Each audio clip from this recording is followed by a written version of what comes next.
This story is not meant to be heard after midnight. Marcus Hale had always been drawn to stories the world wanted to forget. As a journalist, he'd exposed cults, cover-ups, and unsolved disappearances.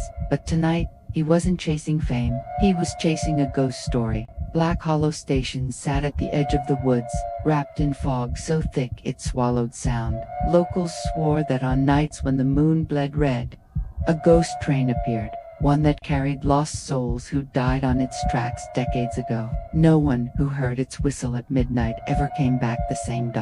Marcus stepped through the cracked iron gates, his flashlight cutting through the mist. The sign above him was rusted beyond reading. He smelled wet metal and decay, as though the earth itself was exhaling death. Somewhere deep inside the tunnel, a faint clang echoed like wheels brushing the rails.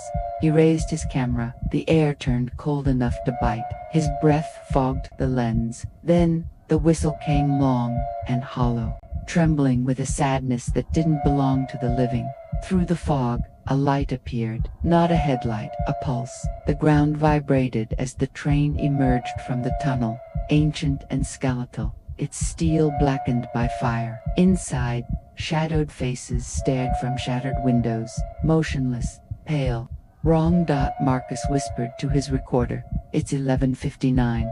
The legend. It's real. The first carriage passed. He froze. Each passenger's face was his own, lifeless, terrified, reflected again and again like a nightmare he could never wake from.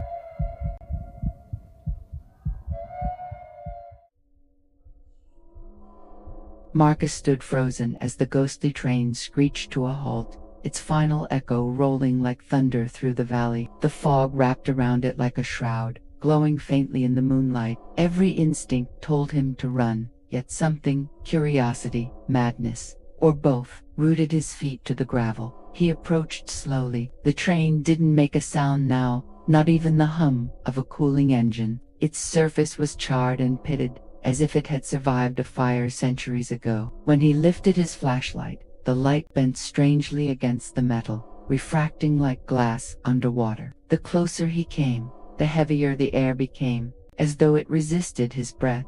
The door of the nearest carriage stood open. Inside was darkness deeper than the night itself. Marcus hesitated, then reached out to touch the side of the train. His hand passed straight through. He jerked it back, his heart hammering. The train wasn't touching the tracks. It hovered inches above them, faintly trembling, as if it existed halfway between worlds. From inside, he heard soft murmurs, a child's laughter, then a scream, brief, sharp, and cut off. Marcus lifted his camera again, zooming in. Through the lens, he could see things the naked eye couldn't. Rows of passengers sitting still, their faces sunken, eyes black and hollow. Among them, one turned slowly to face him. A man with no mouth, a reflection of Marcus himself, head tilted, expression empty, bleeding from the eyes. He stumbled backward, the camera trembling in his hand. "What the hell are you?" he whispered. The train answered with a long metallic groan, and the ground split beneath the tracks, glowing red as embers. For the briefest moment, Marcus saw movement inside the fisher hands, hundreds of them, reaching upward through the soil. Then, just as suddenly, it was gone. He looked back at the train. The open door was still waiting.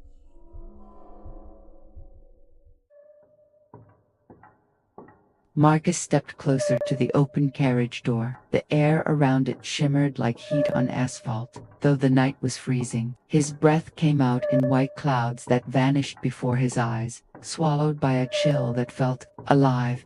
He raised one foot and stepped onto the train. The instant his shoe met the floor, the world shifted, not violently, but like a curtain falling over reality. The sound of crickets vanished. The night outside disappeared. Instead, Marcus found himself standing in a dimly lit corridor that stretched far beyond the limits of the carriage. It smelled of rust, damp wood, and old smoke. Rows of seats lined both sides, covered in faded red fabric. Some were torn open, spilling dark stuffing that looked unsettlingly like hair. Every window showed the same thing: Darkness streaked with flashes of firelight, as if the train was moving through hell itself. A rhythmic clack-clack echoed through the corridor, but the wheels weren't turning. Marcus followed the sound, gripping his camera like a weapon. At the far end of the carriage, a figure stood still, tall, in a black conductor's coat, cap low over its face.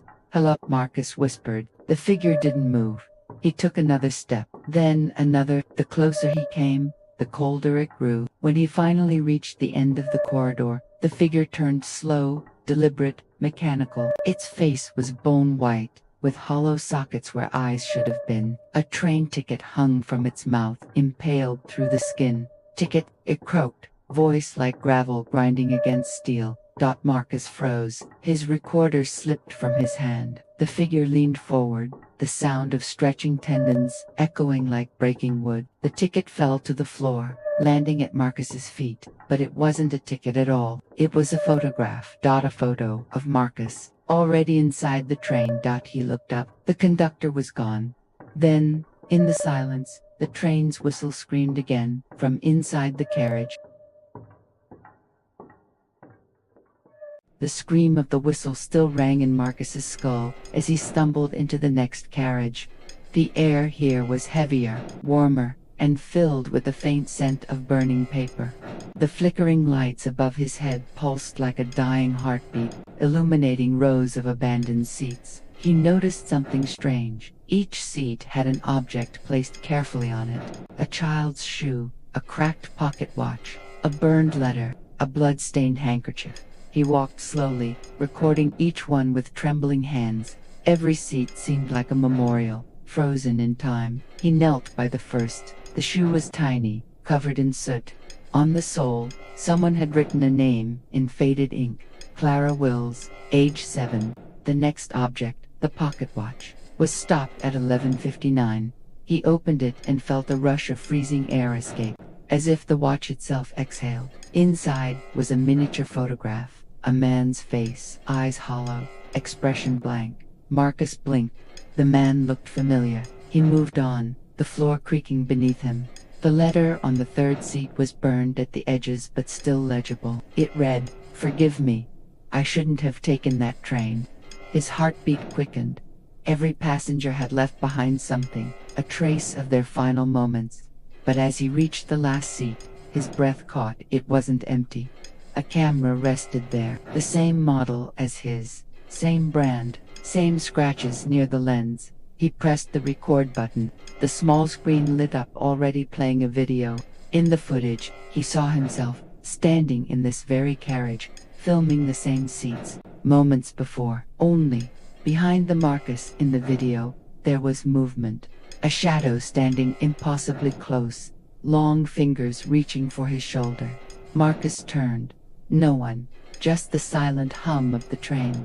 But the final seat caught his eye. There was no object on it, only a piece of paper pinned to the fabric, written in black ink, "One seat left." The lights flickered, and all the doors of the carriage slammed shut at once.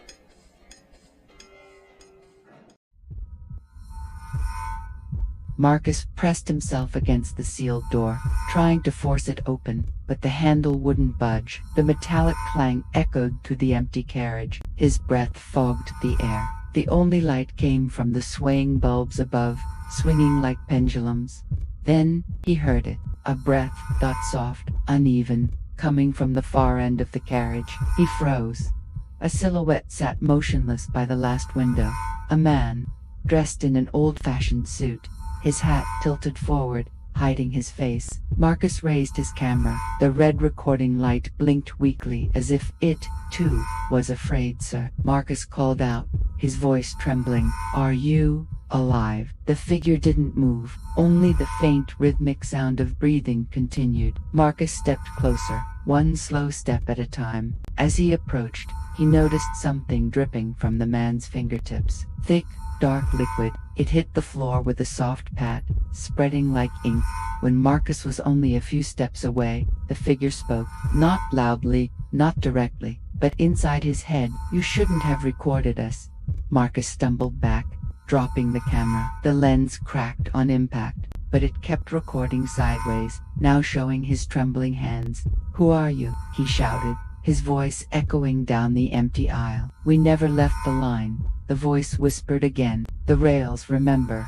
The man slowly lifted his head. The face beneath was wrong, the skin pale and stretched, eyes dark like hollow wells, and in the middle of his forehead, a faint mark, the symbol Marcus had seen on the old tickets earlier, a circle crossed by a single line. Then, the whispering began to multiply. It wasn't one voice anymore. It was dozens, hundreds, the air filled with murmurs overlapping each other. "Please," sobs, and that same phrase over and over again. "One seat left, one seat left, one seat left." The lights exploded in a shower of sparks. When Marcus opened his eyes again, the figure was gone, but his seat was no longer empty. The camera lay pointed toward it, still recording. On the small screen, the display flickered, now showing Marcus himself, sitting in that seat, staring blankly forward. Even though he was standing across the carriage, he backed away, shaking his head, whispering, "No, no, that's not me." And then the train began to move again.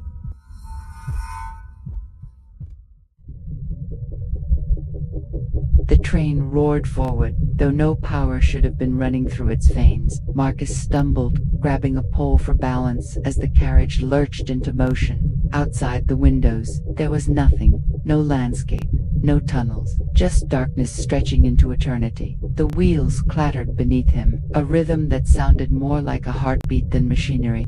Thud, thud, thud, dash thud.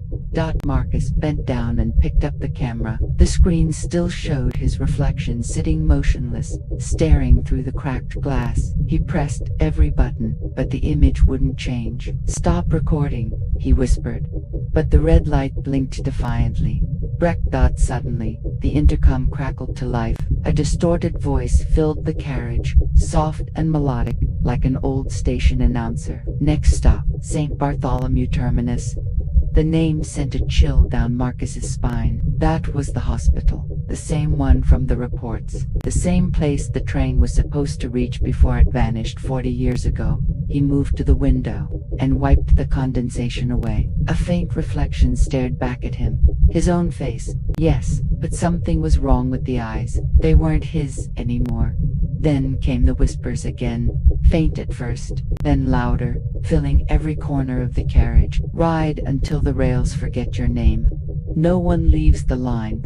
Echoes remember." He covered his ears, but the voices didn't stop. They vibrated inside his skull. The camera fell from his hands once more, sliding across the aisle until it stopped under a seat. He crouched to grab it and froze. Someone was sitting there. A little girl, no older than 8, in an old school uniform. Her skin was grayish, and her hair clung to her face as if she had been underwater. "Who are you?" Marcus asked, barely breathing. The girl looked up slowly. Her lips moved, but her voice came through the intercom instead, layered, metallic, and echoing. "You shouldn't have boarded after midnight." The lights flickered violently. When they stabilized, she was gone. In her place, resting on the seat, was a small, waterlogged ticket with Marcus's name printed on it. He stared at it, shaking. There was a departure time and an arrival time. Only the arrival time wasn't written in numbers. It said, "When you remember why you're here."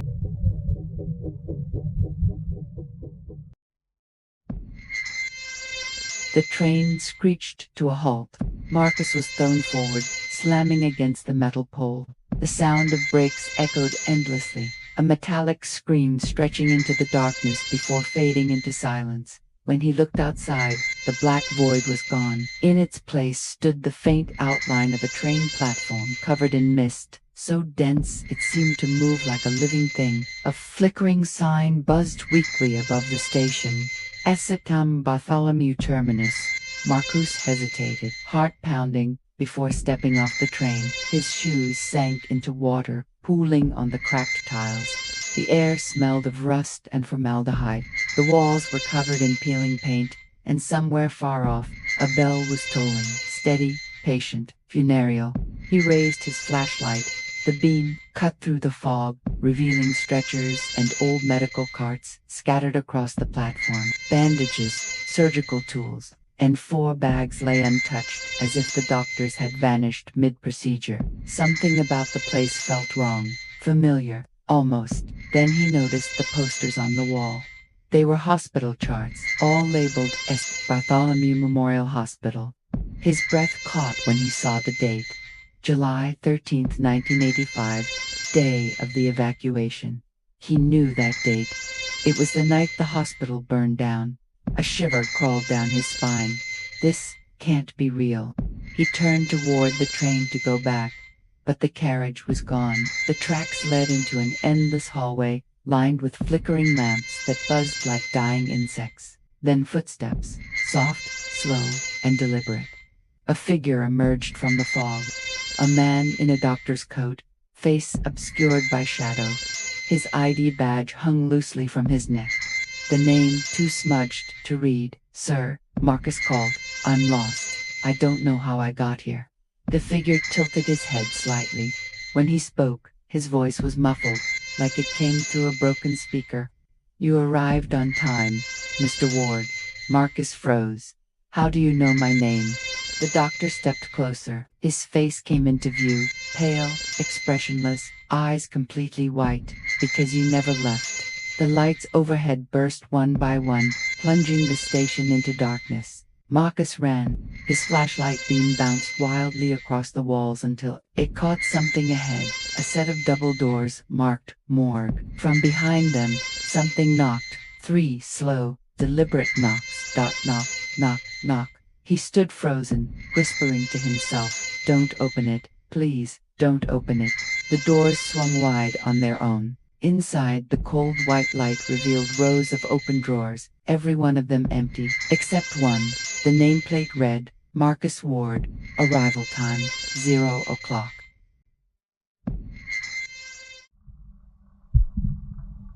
The morgue smelled of chemicals and cold air, the kind that clings to your skin and seeps into your bones. Marcus stepped inside, every nerve on fire. The echo of his own heartbeat drowning out reason. The drawers lining the walls were half open, their metal surfaces reflecting his trembling flashlight. On the center table lay medical files, waterlogged and decaying. He reached for one. The ink bled into the paper, but a few words were still visible. Subject: Ward, Marcus. Condition: unresponsive. Cause of death pending autopsy. His fingers went numb. No, I'm not dead." The whisper came from behind him, soft, deliberate, and layered, as if multiple voices spoke through one throat. "Then why are you here?" He turned. The room was empty. The light flickered. For a brief moment, he saw shapes, silhouettes of people lying on the tables, covered with sheets, but as the bulb steadied, they vanished. His breath formed clouds in the frigid air. He stumbled backward until his shoulder hit a wall of drawers. One creaked open on its own, revealing the faint glow of a wristwatch ticking inside. It was his, the same watch he'd lost the night of the fire. A shadow shifted in the corner. He aimed his flashlight and froze. There stood the same doctor from the platform, but his coat was soaked in blackened blood. His face twitched, mouth stretching too wide to be human. "We tried to save you, Marcus." The doctor's voice broke into static, words cutting in and out. "But you never woke up." The morgue lights pulsed, each flicker revealing more figures. Nurses, orderlies, patients, all with hollow eyes and twisted smiles. Their movements were jerky, like broken puppets. Marcus stumbled to the exit, but the door slammed shut. A dozen whispers filled the air, overlapping, rising into a haunting chorus that vibrated through the floor. "You belong to Saint Bartholomew. Stay with us. The fire took your body, not your soul." He clutched his head, screaming. His flashlight fell, spinning across the floor, landing on the reflection of his own face in a metal drawer. His eyes, milky white, just like theirs. The cold intensified. A final voice spoke right beside his ear, low, calm, and certain. "Your autopsy begins now." The drawers slammed shut, all at once, then silence.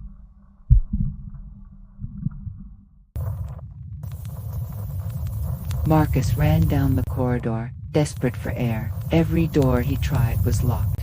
Every hallway looked the same. The walls trembled as if the hospital itself was breathing. Then, suddenly, the power failed. Total darkness. He flicked on his flashlight. The beam trembled across the peeling paint and landed on a door at the very end of the hall archives. He pushed it open. Inside, shelves lined the walls, filled with burned folders and melted plastic tags. The smell of smoke was stronger here, heavy and suffocating. In the center of the room stood a single table, and on it, a charred security tape. Marcus brushed off the ash and slid it into the old VCR nearby. The monitor crackled to life. Static filled the screen. Then the image flickered. He saw himself. It was the same night from 10 years ago. He was running through the corridors of Saint Bartholomew, the same way he was now, carrying a small child in his arms. Flames consumed the walls behind him. Marcus watched, horrified, as his past self reached a locked door, kicked it open, and screamed for help. Then the roof collapsed. The camera fell. The screen went black. But the tape didn't end. A new image appeared, the hospital engulfed in flames, and something moving inside the fire. Human shapes, dozens of them, walking calmly through the inferno. Their skin was untouched by the flames, their faces blank. They never left. A voice whispered behind him. Marcus spun around. The doctor was there again, half burned now, his lab coat glowing with embers, his mouth opened too wide, and fire spilled from within. You brought them here, Marcus. You saved their bodies, but you trapped their souls. The fire in the room came alive, crawling up the walls, consuming the shelves. Marcus stumbled back, coughing, as the monitors melted and the floor began to sag. He reached for the exit, but the door was gone. In its place was a wall of flame, shaped like a face, whispering his name. The fire never ended. It just waited for you. The heat became unbearable. His vision blurred, melting like wax. He screamed as the flames took form, human, familiar, whispering his name in unison. Then, silence again. The fire vanished, leaving him standing in a pitch-black room, smoke rising from his hands. Only the faint crackle of the old tape remained.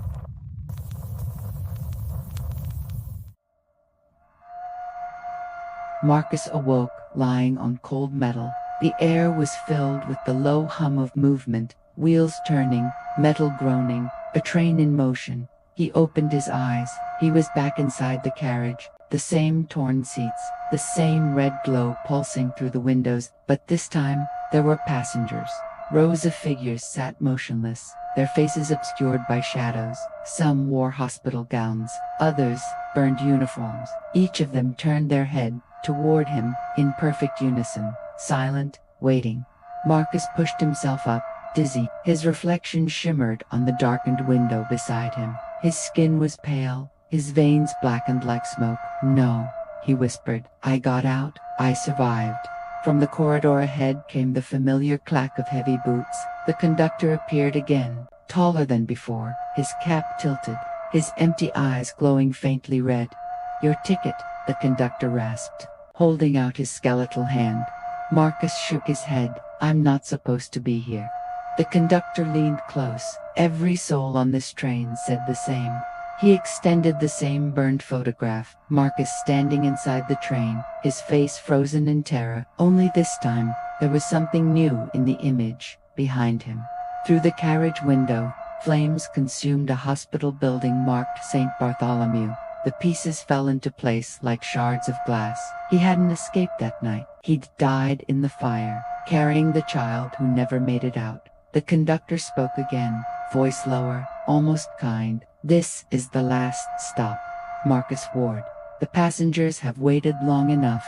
The train lurched violently. Through the windows, the red glow deepened into endless tunnels of fire. Screams filled the carriage, not of pain, but of release. The passengers began to vanish one by one, fading into smoke. Marcus clutched the seat, trembling. Where does it go? He cried. The conductor smiled, a crack forming across his porcelain face, where all lost souls arrive when they finally remember. He lifted his hand, and the door at the end of the train opened into a blinding white light. Marcus stepped forward. The sound of the whistle filled his ears one last time. He looked down, his body already turning to ash, drifting away like dust. "Ticket accepted," whispered the conductor. The train disappeared into the light, and the station of Saint Bartholomew was silent once more. If you're still here, it means it found you too.